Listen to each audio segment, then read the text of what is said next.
This presentation highlights recurring conflicts in American history, focusing on issues of race, class, and gender. But first, race. John Hain, creator of JumpShark.com, wrote, "Everything is so 5 minutes ago," as he referred to the trends in pop culture world.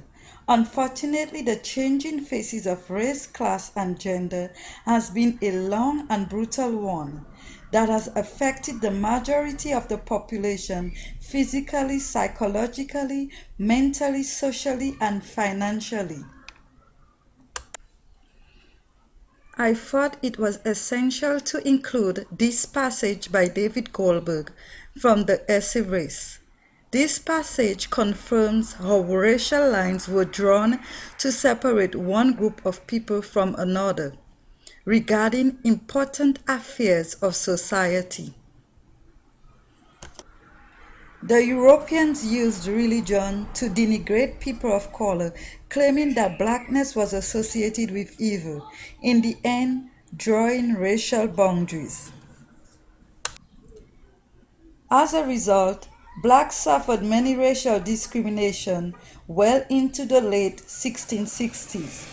In Maryland and Virginia, for example, new laws were enacted preventing blacks, whether freed or slaves, of many rights and privileges. As a result, by the end of the 17th century, Virginia and Maryland forbid interracial marriages and sexual relations.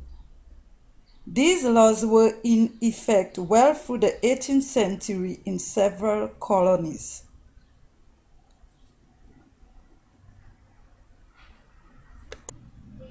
The abolitionist attack on slaves led to some changes.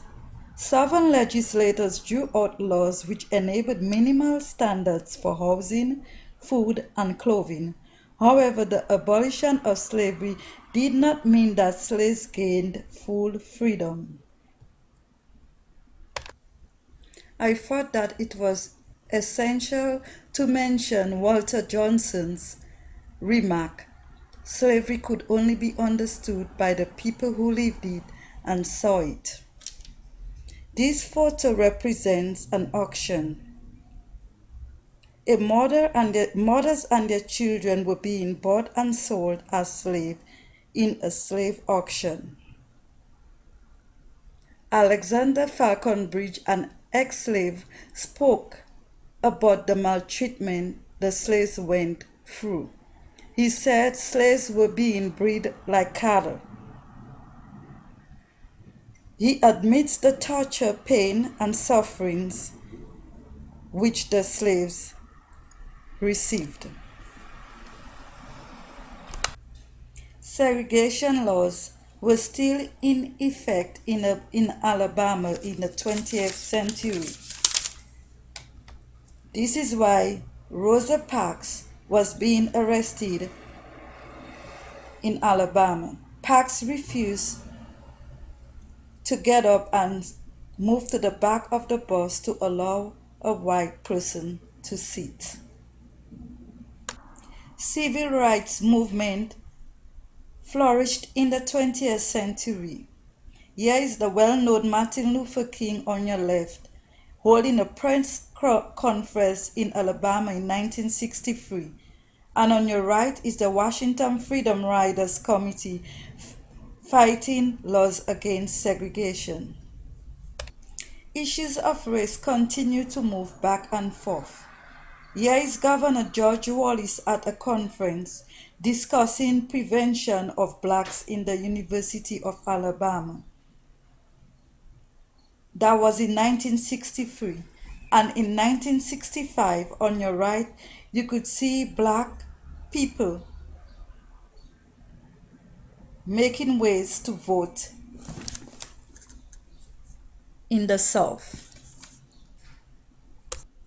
The word class has been used to differentiate social and economic status in society. High class have been predominant for centuries over lower class, white males have maintained supremacy over inferior blacks. Since the Protestant related class to religion/charity, a lifetime of problems evolved for the lower class. Tea servers, tea and beverages made history in colonial America. They become important objects in history since the tea became a reason why people gathered together, eventually sharing their ideas and at the same time developing plans to wage tax war against Europeans. Americans fought against European control and gained superiority by incorporating different artistic ideas from all kinds of cultures. These tax revolutions triggered a lot of social changes. Right after the American Revolution, people were able to see reason. Mass media provided them with a wealth of information. An essay from Keywords of American Cultural Studies acknowledges that cross-class interaction only enhances bourgeoisie privileges and further alienating African Americans or the working class on social relations of labor. The 20th century is filled with economic, social, and political interdependencies. People of all different backgrounds came together to rally against a system that caters for a few white bourgeoisie, while the majority of the population suffers economically, socially, or financially. Now, women are becoming leaders. There are much more opportunities for blacks, and everything is about equality because the political system is based on transparency. And now the mixing of cultures encourage hybridity in families. After 72 years of struggle, women received the right to vote. Still, domestic occupation remains the largest occupation. The growth of corporate power made life even more dreadful for people living in America and beyond. Blacks as white continue to suffer while they fail to meet the basic needs of life: food, shelter, and clothing.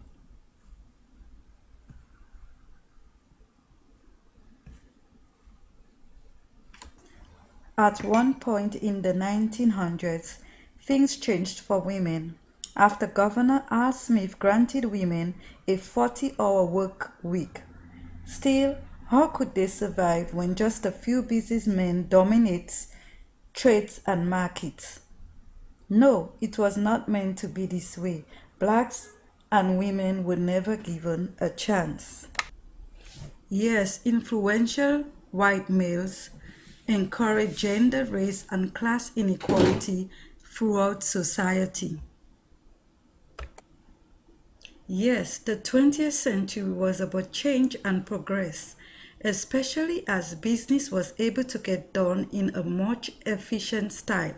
Consequently, smaller businesses were consolidated to be owned by much large corporations. This made it even worse for females to survive and blacks. It is impossible since just a few white businessmen still dominate the economy. Still, the century was about transparency, so women movement were established and rally all over to expose gender biasness, and in the end exposing unfairness to everyone, black as white. Women even held legislative positions. During the Reconstruction period, some efforts were made to educate slaves, and some women were able to vote. Women wanted to be heard. They wanted to make the point, but the patriarchate system won't allow them. I believe The patriarch system was set up to keep other races from having dominance. Since women were considered weak, it made sense that the male used the patriarchy to dominate women and exclude Negroes. Using the technicality of patriarchy, some saw enslavement as a good thing. At one point in the 17th century, blacks were able to own property, but by the end of the 17th century, it was illegal for them to own property. During the 18th century, all their possessions were confiscated. Women were slaves where they worked in the fields and as servants.